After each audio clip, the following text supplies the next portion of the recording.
विघ्नेश्वराय वरदाय सुरप्रियाय लंबोदराय सकलाय जगद्धिताय नागाननाय श्रुति यज्ञ विभूषिताय गौरी सुताय गणनाथ नमो नमस्ते। जय श्री गणेश, जय श्री राधे कृष्ण। आप सभी का हमारे YouTube चैनल पे बहुत बहुत स्वागत है। आइए सुनते हैं विनायक गणेश चतुर्थी व्रत की कथा। गणेश चतुर्थी का व्रत जो कि हर माह के कृष्ण पक्ष और शुक्ल पक्ष की चतुर्थी तिथि के दिन गणेश चतुर्थी का व्रत किया जाता है।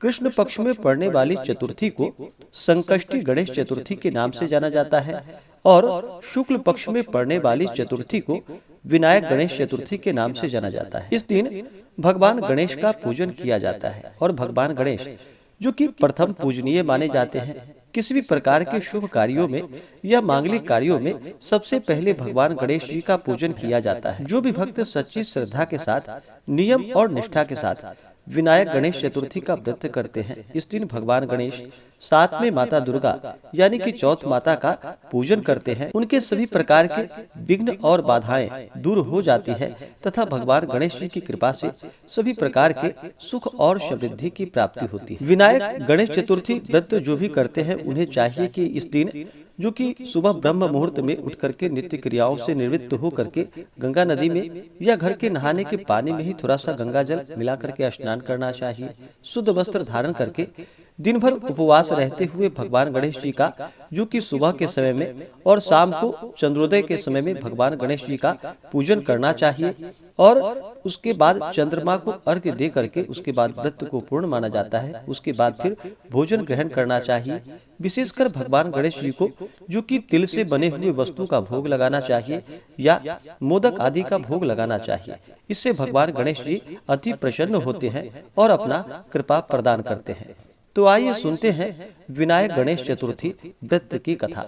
अगर आप कथा के लिए अन्नदान, वस्त्रदान आदि के लिए ब्राह्मण दक्षिणा देना चाहते हो तो आप अपने श्रद्धा और सामर्थ्य के अनुसार हमें डिस्क्रिप्शन में जाकर के वहां से गूगल पे, फोन पे या अकाउंट नंबर के माध्यम से आप अपने श्रद्धा और सामर्थ्य के अनुसार हमें ब्राह्मण दक्षिणा प्रदान कर सकते हैं। तो आइए सुनते हैं विनायक गणेश चतुर्थी व्रत की कथा। तो बोलिए प्रेम से भगवान गणेश की जय, भगवान भोलेनाथ की जय, माता पार्वती की जय, चौथ माता की जय। पौराणिक कथा के अनुसार एक बार भगवान शिव तथा माता पार्वती नर्मदा नदी के किनारे बैठे थे। वहां पर माता पार्वती ने भगवान शिव से समय व्यतीत करने के लिए चौपड़ खेल खेलने को कहा। भगवान शिव चौपड़ खेलने के लिए तैयार हो गए, परंतु इस खेल में हार जीत का फैसला कौन करेगा, यह प्रश्न उनके समक्ष उठा। तो भगवान शिव ने कुछ तिनके एकत्रित कर उसका एक पुतला बनाकर उसकी प्राण प्रतिष्ठा कर दी और पुतले से कहा कि बेटा, हम चौपड़ खेलना चाहते हैं, परंतु हमारी हार जीत का फैसला करने वाला कोई नहीं है, इसलिए तुम बताना कि हम दोनों में से कौन हारा और कौन जीता। इसके बाद भगवान शिव और माता पार्वती का चौपड़ खेल आरंभ हो गया। यह खेल करीब 3 बार खेला गया और संयोग से तीनों बार माता पार्वती ही जीत गईं। खेल समाप्त होने के बाद बालक से हार जीत का फैसला करने के लिए कहा गया, तो उस बालक ने भगवान शिव महादेव को ही विजय बताया।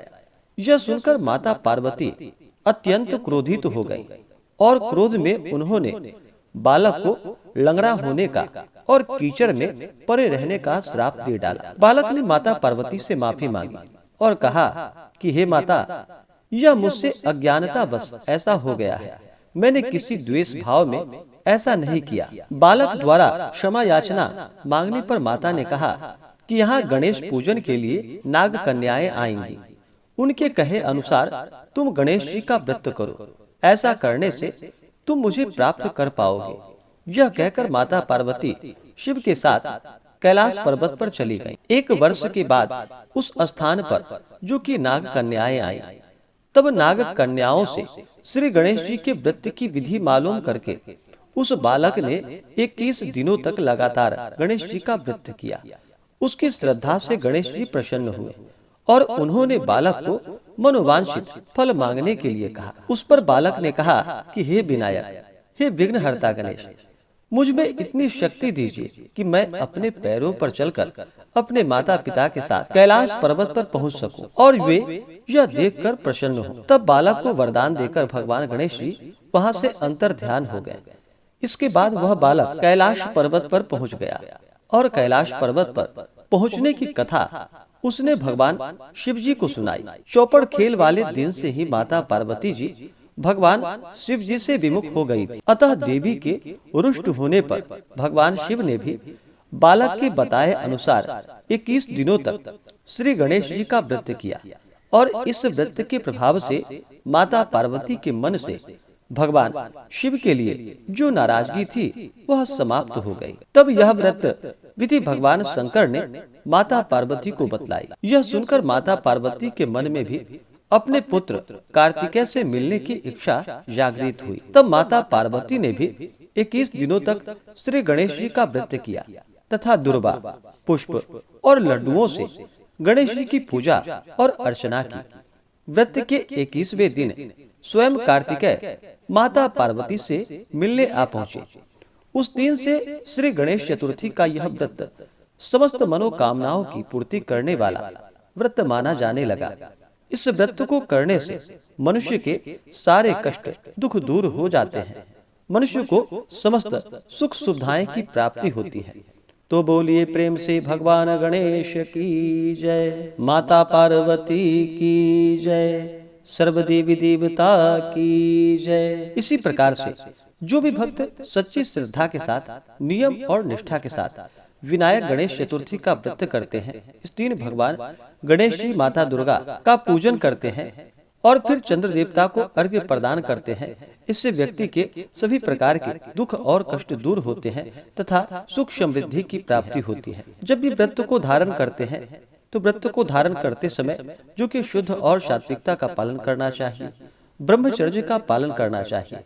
व्रत के दौरान किसी के ऊपर क्रोध नहीं करनी चाहिए, अपने मन में किसी के प्रति ईर्ष्या या द्वेष का भाव नहीं लाना चाहिए और पूर्ण श्रद्धा भक्ति भाव के साथ भगवान गणेश जी का जो कि अक्षत, चंदन, पुष्प, धूप, दीप आदि से पूजन करके तिल से बने हुए लड्डू आदि का भोग लगाना चाहिए, मोदक आदि का भोग लगाना चाहिए। द्रव्य दक्षिणा प्रदान करके पुंगी फल, तांबूल यानी कि पान पत्र, सुपारी, लौंग, इलायची के साथ में भगवान गणेश जी को मुख शुद्धि के लिए अर्पित करनी चाहिए। इसी प्रकार से माता पार्वती का जो कि जल, पुष्प, अक्षत, धूप, दीप आदि से पूजन करके नैवेद्य का भोग लगाएं और फिर विनायक गणेश चतुर्थी व्रत का कथा श्रवण करना चाहिए और चंद्रोदय होने पर जो कि चंद्र देवता को अर्घ्य प्रदान करके कच्चे दूध का या जल का चंद्र देवता को अर्घ्य प्रदान करे। फिर अक्षत, चंदन, पुष्प, धूप, दीप आदि से पूजन करके उसके बाद ही यह व्रत पूर्ण माना जाता है। उसके बाद ही भोजन ग्रहण किया जाता है।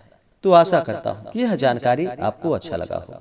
ऐसे ही ज्ञानवर्धक जानकारी प्राप्त करने के लिए हमारे इस चैनल पे अगर आप नए हैं तो चैनल को लाल बटन दबा करके सब्सक्राइब करें, साथ में बेल आइकन घंटी को दबाएं ताकि मेरे वीडियो का नोटिफिकेशन आपको समय से मिलता रहे। वीडियो को लाइक करें, शेयर करें, सुखी रहें और स्वस्थ रहें। जय श्री राधे कृष्ण। धन्यवाद।